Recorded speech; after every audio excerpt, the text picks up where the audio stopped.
Foundation. இன்னைக்கு நம்ம என்ன பார்க்க போறோம் அப்படின்னு பார்த்தீங்கன்னா 12th chapter 1 accounts from incomplete records அப்படின்னா என்னன்னு பார்ப்போம்.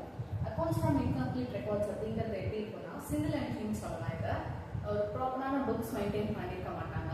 ஃபார் எக்ஸாம்பிள் இப்போ நான் வந்து ஒருத்தவங்களுக்கு கேஷ் கொடுக்குறேன் அப்படின்னு சொல்லியிருந்தேன்னா கேஷ் அக்கௌண்ட்டு ஒரு டிபார்ட்மெண்டல் ஸ்டோர் இருக்கு, அதில் வந்து கேஷ் வந்து உள்ளே வருது. ஃபார் எக்ஸாம்பிள் குட்ஸ் வாங்கியிருக்காங்க உள்ளே வருது, அதை மட்டும் நான் ரெக்கார்ட் பண்ணிட்டு கிரெடிட்ல யாராச்சும் வாங்கியிருந்தாங்கன்னா அதை ரெக்கார்ட் பண்ணாமல் இருக்கிறது. ஸோ அதுக்கு பேர் என்ன சொல்லலாம்னா அக்கௌண்ட்ஸ் ஃப்ரம் இன்கம்ப்ளீட் ரெக்கார்ட்ஸ். ப்ராப்பரான ட்ரையல் பேலன்ஸ் இருக்காது, இது வந்து சோல் ப்ரொப்ரைட்டர் இந்த மாதிரி அவங்க ப்ரிப்பேர் பண்ணுவாங்க. ஸோ இதுதான் வந்து அக்கௌண்ட்ஸ் ஃப்ரம் இன்கம்ப்ளீட் ரெக்கார்ட்ஸ் அப்படின்னு சொல்றது. இதனுடைய ஃபார்மேட் ஒன்று இருக்குது. எப்படின்னா இந்த ஃபார்மேட் படி தான் வருவேன்.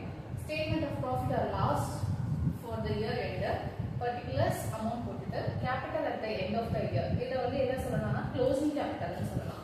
Capital at the end of the year வந்து க்ளோசிங் கேபிட்டல் அப்படின்னு சொல்லலாம். அதனுடைய அமௌண்ட் பிளஸ் இது கூட டிராயிங்ஸ் ஆட் பண்ணணும். டிராயிங்ஸ் ஆட் பண்ணி வரக்கூடிய அமௌண்ட்ல அடிஷனல் கேபிட்டலை லெஸ் பண்ணணும், ஓப்பனிங் கேபிட்டல் லெஸ் பண்ணணும். அதுல வரக்கூடிய ஆன்சர் வந்து ஒன்று ப்ராஃபிட்டா இருக்கலாம், அப்படி இல்லைன்னா லாஸா இருக்கலாம். இது இன்னொரு விதமா எழுதணும்னா எப்படி எழுதணும்னா closing capital plus drawings plus loss.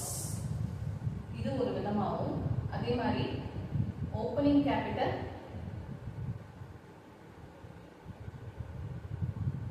plus additional capital